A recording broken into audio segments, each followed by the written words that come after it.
All right, so in this video, I have the brand new Nike Zoom Types in hand, and I wanted to see how good these things were because honestly, haven't really heard much about them. They look super crazy, obviously with that double midsole, but I wanted to see if they're comfortable on feet.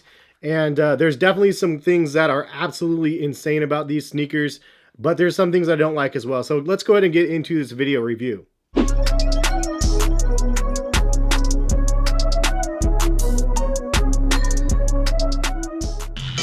Yo, what is going on, guys? My name is Hess, and if you guys don't know, I own a website called Collective Kicks. On my site, I post a bunch of different sneaker deals that I find on Nike and Adidas and Foot Locker and those type of sites. So if you guys want to check that out, go ahead and check the link in the description, as well as if you guys do want to buy a pair of these Nike Zoom Types. The retail on these are $150, and in my experience, they do fit a little bit big. So I got a 9.5. Honestly, I probably need a size 9 because they just felt like boats on my feet. Not just because they have ridiculous size midsoles, but on the inside, they're a little bit loose on my foot as well. That's just my recommendation, but of course, everybody has different feet. So if you can, try these on or just buy them what you think is best for you. And then if you need to return them, you could always return them if you get them through Nike. So straight from the words of Nike, these are born from the journey. Celebrate Nike's innovation and sports heritage in the Nike Air Zoom Type. It brings a deconstructed DIY aesthetic to the streets with its zigzag stitching. There's like hardly any zigzag stitching on here.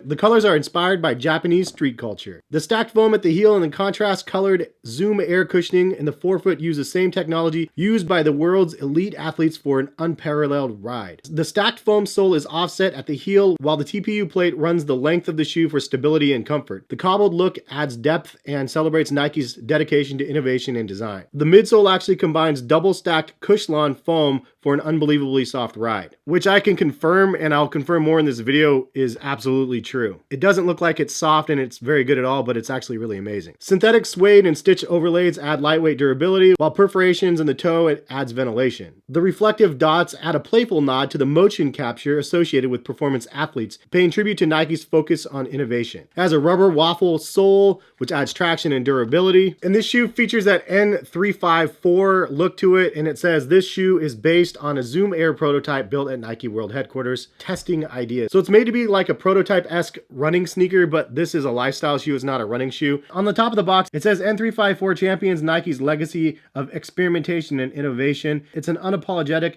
exploration to push boundaries of design. It's not a trend, it's not conservative, it is not scared. So one thing I think is kind of cool, Nike is taking two different steps to innovation. They have the N354, but they also have the Nike ISPA, which if you haven't seen, it's improvise, scavenge, protect, and adapt. And I did a review on these already on my channel, so subscribe if you guys haven't seen that, or go to my videos and look and find these. This is the Overreact, and this might be the softest, most ridiculously reacted sneaker out of all of them with the Nike React technology. But now you enter this realm right here with the Nike Air Zoom Type, but it really should just be called the Double Stack Cushlon King because this thing is redonkulous, as my son Harrison says all the time.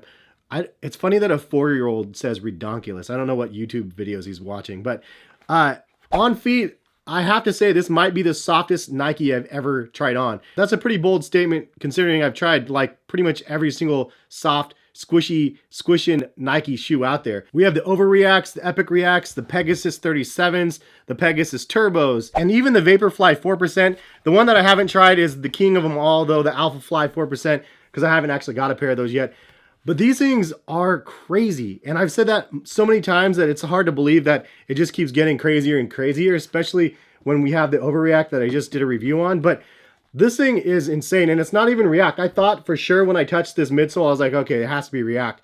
But it's softer than React. It's not as light as Zoom X, but I would say the cushion and the squishy feel that you get is almost like Zoom X. In fact, this one is actually more cushion than this one.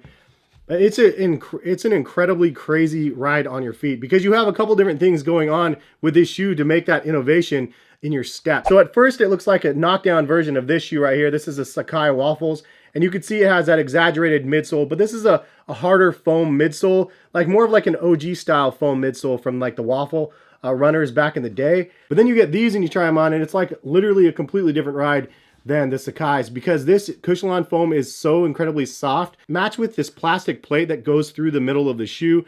And then you also have this crazy double zoom stack in the very front. of the shoe as well, which is really, really soft. And I also did a video on the Zoom double stack, and those are pretty crazy soft as well because of that Zoom stacked cushioning. These are also really, really soft, but then you have that plastic plate that actually goes over top of the Zoom. And then there's more Cushlon all over the shoe. It's like, it's just insane. They're so crazy on feet. Anybody that tried them on, leave a comment in the comment section and let other people know if I'm crazy or not.